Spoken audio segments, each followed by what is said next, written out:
Audio Jungle.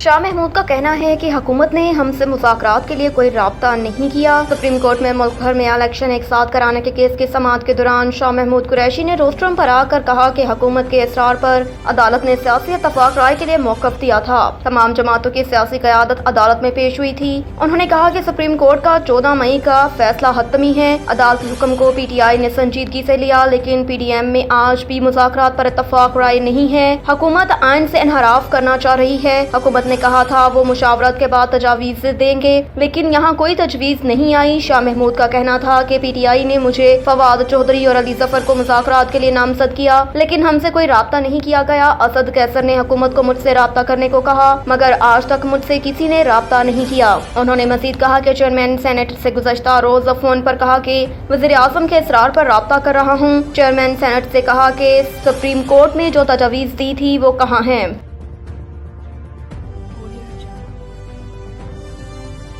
जलाओ घेराव तोड़फोड़ केस असद उमर समेत दीगर की अबूरी जमानत में तोसी। अदालत ने मुसरत चीमा और फरख हबीब को आज ही इन्वेस्टिगेशन ज्वाइन करने की हिदायत कर दी। इंसदाद दहशतगर्दी अदालत की जज अभर गुल ने केस की समाअत की। यास्मीन राशिद, असद उमर, उमैर नियाज़ी, मुसरत चीमा और फरख हबीब ने हाजिरी मुकम्मल की। JIT के सरबरा आफ्ताब फुलरवान भी अदालत में पेश हुए। जज इंसदाद दहशतगर्दी अदालत ने इस्तफसार किया कि तफ्तीश में क्या पेशरफ्त है। सरबरा JIT ने बताया कि फरख हबीब और मुसरत चीमा ने अभी तक तफ्तीश ज्वाइन नहीं की। वकील मुसरत चीमा ने कहा कि हमने JIT को चैलेंज किया हुआ है। जज अभर गुल ने रिमार्क्स दिए कि अगर JIT खत्म भी हो जाती है तो बयान तो रिकॉर्ड कराना है। 6 मई को केस सुनकर फैसला करेंगे।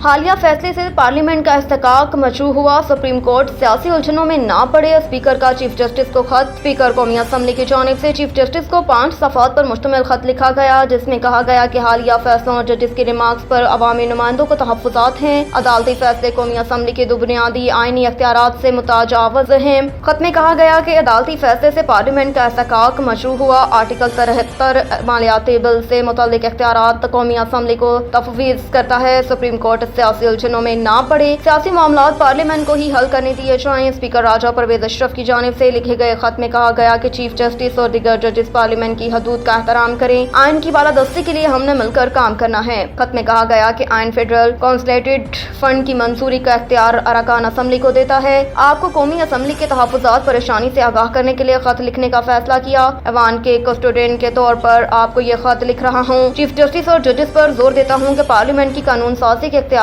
का एहतराम करें। मुहाज़राई से बचने के लिए रियासत के सतूनों को अपने दायराकार के तहत काम करना चाहिए।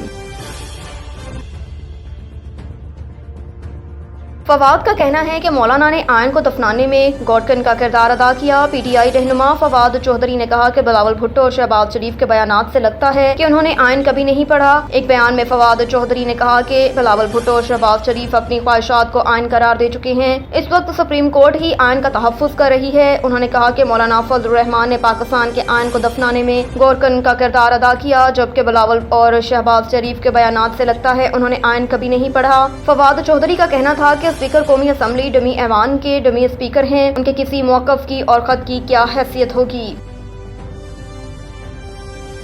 इसहाक डार का कहना है अगर इलेक्शन 3-4 महीने बाद हो जाएगा तो कौन सी मुसीबत आ जाएगी। कौमी असम्बली इजलास से खिताब करते हुए इसहाक डार ने कहा कि कैसे हो सकता है कि 2 सूबाई हुकूमतें मौजूद हों और बाकी में इलेक्शन हो रहे हों। हुकूमत और अपोजिशन आज भी बैठे और मसले का हल निकालें। पाकिस्तान को इन हालात में मौजूदा हुकूमत ने नहीं डाला। उन्होंने कहा कि अगर एक दिन में इलेक्शन हो जाते हैं तो कौन सी कयामत आ जाएगी। इलेक्शन अक्टूबर में होने दें, कुछ नहीं होगा। 63A पर वो फैसला दिया गया जिसकी मिसाल नहीं मिलती। अगर 63A का फैसला न आता तो सूबाई असम्बली दुरुस्त चल रही थी। फिर मुल्क को अदम इस्तेकाम का शिकार करने के लिए असम्बलियाँ तोड़ दी गई। 25 अरकान का कोई गुनाह नहीं था जिसकी उन्हें सजा दी गई। उनका मजीद कहना था कि आइन के मुताबिक मालियाती अमूर की मंजूरी कौमी असम्बली ऐवान और उसके अरकान का इस्तेकाक है। ऐवान को बाईपास करके स्टेट बैंक को फंड जारी करने का हुक्म देना इस ऐवान का